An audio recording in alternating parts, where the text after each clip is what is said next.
Welcome to another episode of Thought Leaders with Student Garden. Today, I'm super excited to be joined by James McCubbin. James, welcome. Thank you. Great to be here. James is the founder of an awesome edtech company called Pathify. James, if you could kind of maybe start off by telling us just a little bit about Pathify, your product, how you help institutions, and tell us a little bit about the product.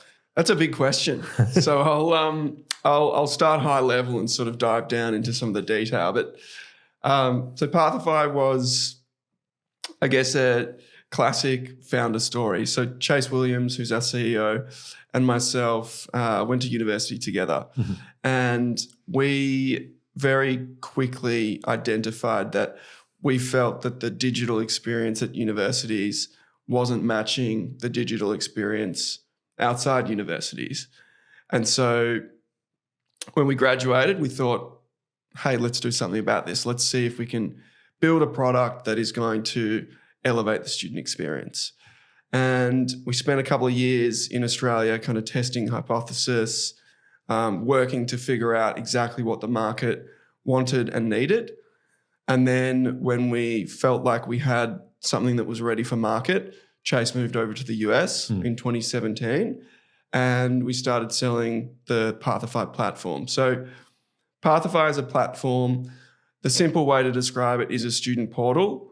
The idea is that it sits as an experience layer for students on top of all of the different systems that they might have to interact with, or even some they don't have to interact with. So effectively, what we're trying to do is make it so that if I'm a student at university and we know that university ecosystems have got more and more complicated over the past 10, 15, 20 years, and students do just get really lost. It's really challenging.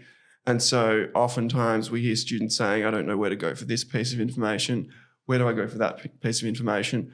I missed this email that told me I needed to re-enroll in a class or re-enroll for this semester, and now apparently I have to wait another semester. So our goal is to bring all of that critical information up from within those systems and then deliver it to the student in a way in which they're used to receiving information. So on mobile, via notifications, and just streamline that whole process. I imagine like a huge part of the product journey, given that there's just so many different pieces of technology and software within these institutions, I imagine a lot of it has been around, like a lot of the challenges have been around integration and how do you actually get the information into one centralized place. How have you gone about navigating that? And I guess, have you been able to do it in a way where it's relatively standardized, so you're not having to develop a bespoke solution every time you go to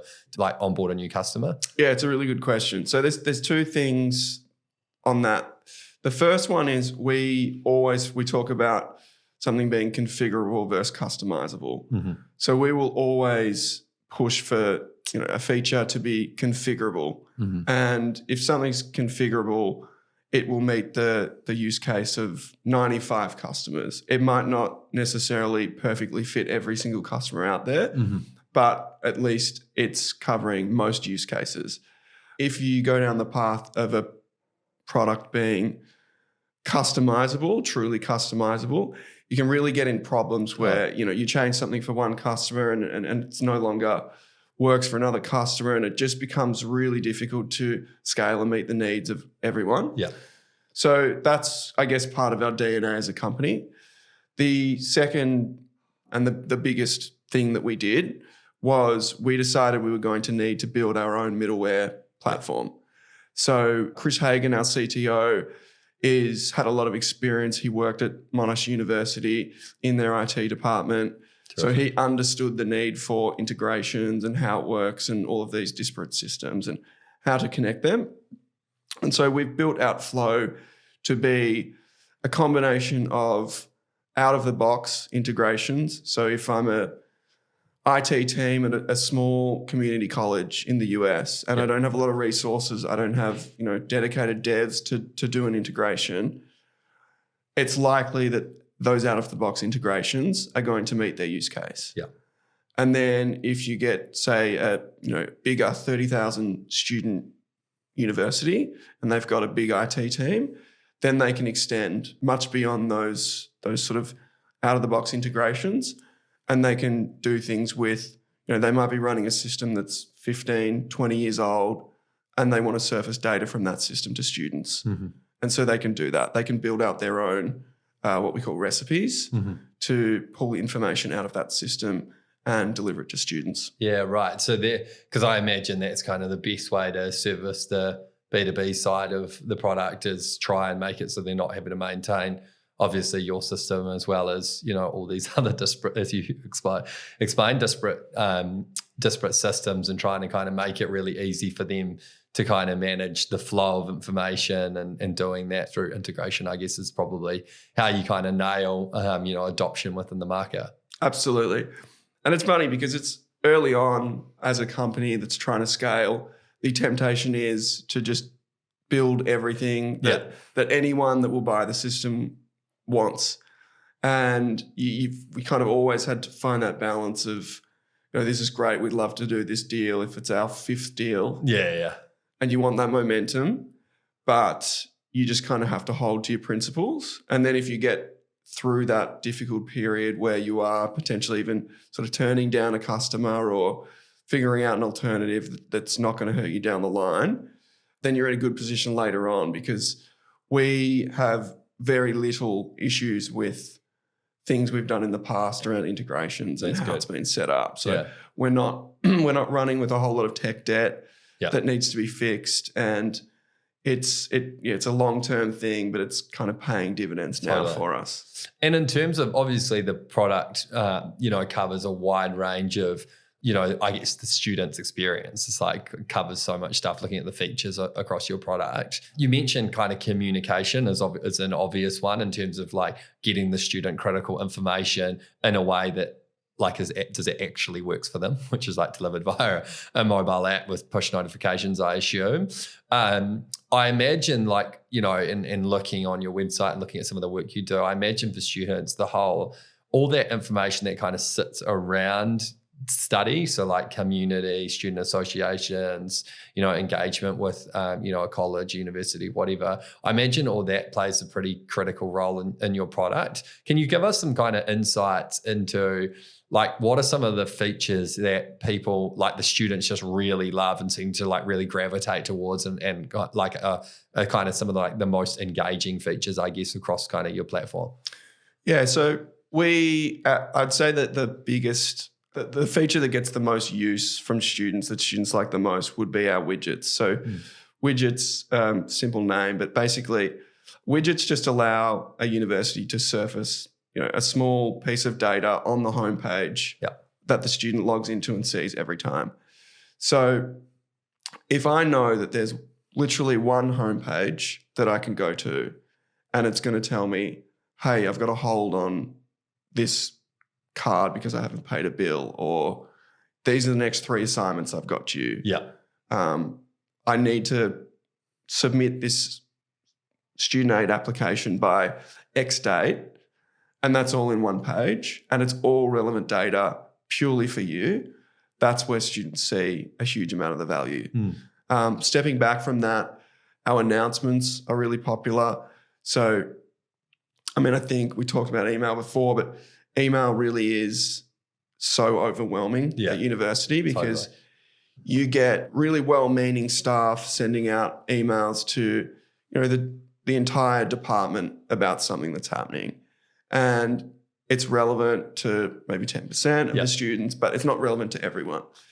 And so you do find students find themselves in this situation where they're just overwhelmed by the amount of email they're getting, and there's just too many channels of things coming in. So they end up just kind of blocking it out. It's like, if this is not all important, then none of it's important. And so our announcements function allows a student to be like really across what are the critical things that they need to know about. And that's very valuable, very powerful. Yeah, cool. And talk to us, like, you guys would have such amazing insight into how universities and colleges and institutions are thinking about student engagement. Obviously, it feels like there was a pretty huge shift off the back of COVID in terms of, what does like the experience look like, whether it's for a domestic student or for an international student, whether you're postgrad, like all these, the kind of relationship between the institution and the learning outcomes of the student. I feel like that it's all kind of shifted and changed a little bit. And I think it's for the better, because I think ultimately there's more flexibility and more personalization kind of for the student now, but still, obviously, you guys exist to solve a problem around improving student engagement. Sort of, what are some of the challenges universities are facing to, I suppose, like drive high engagement and kind of deliver an awesome experience for a student? And would love for you to kind of talk to, obviously, you guys have offices here in Melbourne, Australia, but you're also in the US. So I'm assuming you've got customers throughout the world. So I'd love to kind of hear a little bit about, the trends US v Australia. And again, are they doing a better job at engaging students versus us? Or I'd love to kind of get some insights into sort of student engagement as a whole. Yeah, it's a big question. So I'll talk about the areas that we know and focus on.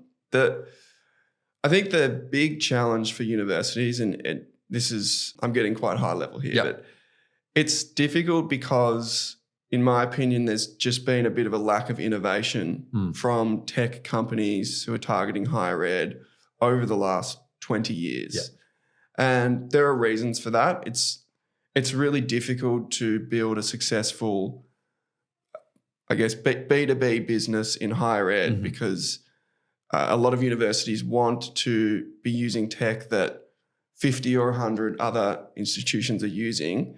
So any new player, any new entrant into the market has a tough time building that credibility.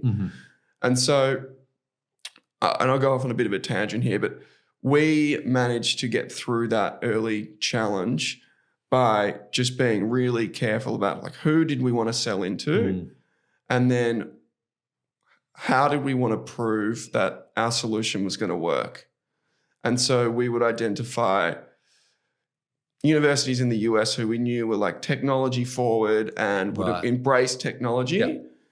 And that sort of brings me back to the second part of the question there, where I think there are some fundamental differences between the Australian education market and the US education market. The big one is obvious, and it's just that universities here are so much bigger. So where our universities average over 30,000 students. And whereas in America, it's more like, depending on who you include, it's like 5,000 or 6,000 students. So there's not as much, or it's easier for decision makers to push things through. It's easier for them to adopt new technology.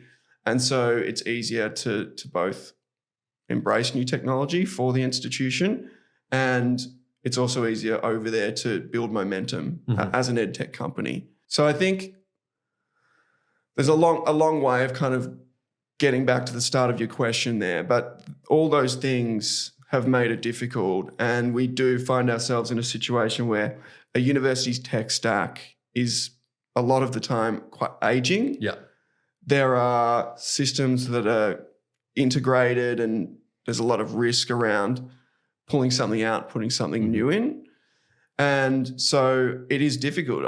I feel for IT departments who have to manage all of those systems and make sure nothing breaks. And so bringing that back to Pathify. So we believe that if we could create an experience layer over the top of all of those systems, and rather than really needing to pull out systems, we could sit over the top, we could integrate down, we could do those integrations really well and be flexible, customizable, and then that would enable a university to come along, grab our product, and then without kind of having to start addressing and thinking about, well, do we overhaul our entire tech stack effectively, which is almost impossible to do.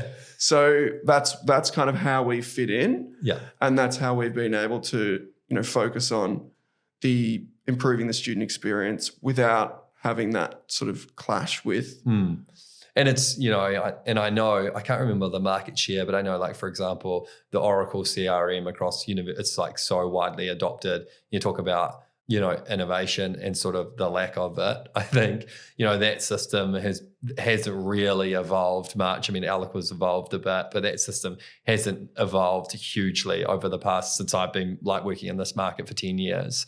But I do, sympathize with the fact that, particularly as it relates to compliance and like challenges around, information and data and, the risks involved with, obviously keeping a tight ship and managing a tight ship, but also kind of the risks involved with moving that stuff. So I certainly think the strategy is a very good one to just say, hey, you can maintain your ecosystem and we're just going to sit on top to ultimately deliver the outcome that you want, which is a more engaged and informed student. So that sounds like sounds really difficult to do, but it sounds like a pretty awesome mission in terms of what you guys are focusing on.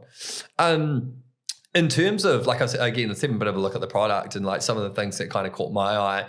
I love this whole concept of the digital wallet that you guys kind of have. Is that something that, again, is widely adopted? It looked like it was relatively new kind of within the platform. I mean, I think that centralizing, again, I just think back to my days, it's like you kind of got all these different pieces of information. Now we've got, certificates for vaccines. We've got, what places to store your credentials and your learning information. I think that's pretty cool. Can you tell us a little bit about kind of the vision for, I guess, that product feature and how that's kind of being adopted? Yeah, so I guess the genesis of that was we were having students, users of Pathify saying, I'm accessing everything on my phone. I'm always on Pathify throughout the day if I'm on campus, but then I have to open up, another app to scan into a classroom, or if I go to the cafeteria, I'm scanning in with a different barcode there on a different app. So we saw that as an opportunity to, again, consolidate down so students have less systems to use. And so we started, building out digital ID cards. So students can, if they're on campus and it's set up, they can use that digital ID card to be scanning into events and scanning their like library card payments, which is a pretty simple, complex, but I think it's just goes to show what we're trying to do, which is just like bring things down. So it's all there in your hand. And I imagine, like, for the universities and institution, they get amazing data kind of coming out of your platform. What are some of the kind of the insights that you guys kind of provide back to the customers you're working with? And like, again, do you have a relatively, I'm sure your metrics go really deep, but do you have kind of a couple of metrics that you're really kind of focused on moving the dial on kind of within the business? For our customers, what I would say is it is very difficult to isolate any one thing that a university is doing and then point to that and say that, this is, we did this when there's inevitably 30 projects happening around the university that are trying to improve the student experience. So we look at some of the, I guess, lower level numbers to see what is effective, what's being effective. And we see things like events from one semester to another semester that have like 80% higher attendance. Having been posted on Pathify. So when you see slightly anecdotal data like that, it's difficult not to just clearly say, well, if that's happening, if students are way more aware of an event that a student service is running, clearly that's having a positive impact across the university.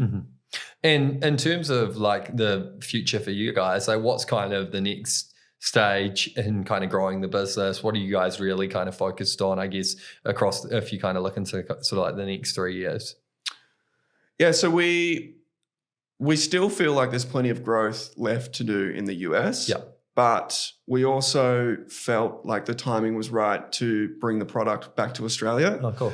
So we have actually started to work towards building up a bit of a sales marketing and account support team in Australia.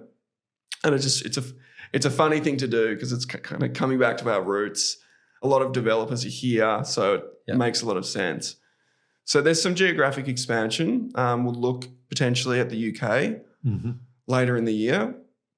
And then we're doing a lot of sort of R&D around Gen AI and seeing how that plays into our strategy. It's a bit buzzy, so we're kind of waiting and seeing like what do the big players do and what advantages would we have if we went into that space. And then looking at just a few other product adjacencies. But where we're at, we're growing, really quickly. Awesome. We've just hit 130 customers in the US. So we're past that, valley of death that people talk about in higher ed. And we go to conferences now, and it's not, hey, have you heard of Pathify? It's like, oh, Pathify. Like, we loved that event that you threw. Oh, epic. Last month, and I spoke to a colleague, and they're using Pathify. Love it. So it's the dynamics change. So we're just excited to just keep growing. Oh, well, congrats on that, because I know how hard it is for Australian companies to kind of crack it into the US. And like, obviously you guys going US first and like really understanding your market, and just like that deep focus. There's no wonder like you guys have been successful given, the strategy and just like the real focus. I think it's probably really helped you guys. I think, on the Gen AI stuff, it's interesting. I imagine for you guys, I mean, again, I think the people who have the most to gain and the ability to kind of create the most amount of impact when it comes to Gen AI are those that have large first-party data repositories. And it's like, you guys have got obviously what I'm assuming is tens of thousands of students, potentially more, logging onto this platform every month, every week, whatever the numbers are. And it's like the ability to, provide a better experience by leveraging AI, but also like providing amazing insights back to, the institutions and universities. But I love that you guys aren't, we're like AI first now. It's like, okay, cool. We're going to continue just focusing on the mission that's, improving the student experience and simplifying it for the organizations we're working with. And then, knowing that AI is going to have a role to play and kind of delivering that mission rather than necessarily being kind of being AI first, if you know what I mean. Yeah, exactly. And you nailed it. And we do see it as a big advantage for us having integrated with all these systems, because we have really specific data on a user. So if a user if a user wants to ask, what's my grade point average? Like we can jump in there and provide that answer. So we're not just looking at it as, we're just going to be another chat GPT, but we're going to be able to leverage this new technology in a way in which we add value because we have data that these other systems don't have. Totally. And that's where our difference will come in. And then final question, I guess, is, I like asking this question to the guests that we have on is, when you look into the future, sort of 10 to 20 years, like how do you kind of, and you've got a really interesting view, in terms of like very student focus, how do you kind of see the higher education space evolving and kind of changing over the next couple of decades? It's such a great question. And I spend time thinking about it. And often in the past, when things have come into the industry and you just think that is going to change things, and then it sort of stays there for a bit, floats away, and you're like, we're left with something similar. So I think things will definitely change, but I don't think there's going to be this entire overhaul or upheaval of higher education as it is now in the next 20 years. I mean, I even find it interesting to think of assessments going back to traditionally what they were, which is, writing on a piece of paper in a lecture hall. Like to me, like that's potentially where assessment has to go back to, because otherwise it's almost it's who's got the best sort of technology. And it is, from my understanding, it is going to be really difficult to determine if someone's heavily leveraged AI versus hasn't. And so I think the classroom experience is super valuable. Yeah, I agree. And I think it always will be. I think written assessments are going to become more valuable. And so that if that is the core of learning, it's hard to see how much things will change around that. Yeah. It's interesting. Like I think about your platform, and I think the challenges that kind of come with, not just like learning impacted by artificial intelligence, but like just more learners being online and more of the touch points occurring kind of online. I think increasingly, it's all the experiences that kind of sit around the learning that I think is going to, already delivers like an enriched experience for the student. But I think that's going to be increasingly really important for unis to nail, is like, how do we deliver an awesome experience, that is holistic. It's how they engage with the community, it's student associations, it's work experience, it's all this different stuff. And like, obviously that already exists, but I think, as we kind of have one end of this spectrum where it's like, you basically do everything online, and the other is you do everything in a lecture. I think sort of, maybe more of the learning is going to occur online, but I think the opportunity for more activities and experience to happen. And I know, like talking to international students in particular, that's a big part of the value proposition to them coming and studying here is, the ability to kind of experience what it's like to be in the community as an Australian, and meet Australians and, have all that kind of community that sits around studying. So I think, there will be, certainly there'll be a lot of changes. There is going to be across, as there always is, but it's going to be really interesting to see how you guys can kind of help to solve that problem or like really nail that opportunity, which I think is going to become increasingly important. Yeah, like you said, I think the experience of students meeting other students and talking to them about their content and doing all that is completely critical in my mind. And they can do it with technology, but there is arguably a face-to-face component that should persist. When I'm talking about Gen AI, I'm talking about sort of high level. But yeah, I think that technology will improve in terms of from where it is now to give the student what they need when they need it. Mm-hmm. And I think shouldn't be that complicated, but it's something that has taken a bit of time to happen. Like things like just everything being on a mobile device. That will definitely happen, and that will help for sure. Mm-hmm. So yeah, there is an interesting sort of thinking process around, there's these big high level potential changes to higher ed, and then there's things that we're involved in improving, and that's just the digital experience, which is right now augmenting the physical experience in a big way. And that will get better for sure. So yeah, it's very, very interesting. Cool. Well, thanks so much for coming and joining us on the podcast today. I've really enjoyed learning about Pathify, and, congratulations again on an amazing experience. I know from working in this industry, it is a pretty tough nut to crack. So you guys have obviously done an amazing job building a great product, and look forward to seeing how you guys kind of grow and seeing you in a lot more universities and institutions here. For those who want to reach out to you, is kind of LinkedIn the best place to connect with you? LinkedIn's perfect. Yeah, well, thank you for having me on. Awesome. It's been great. It's great to have a chat. Cool. Cheers, James. Enjoyed it.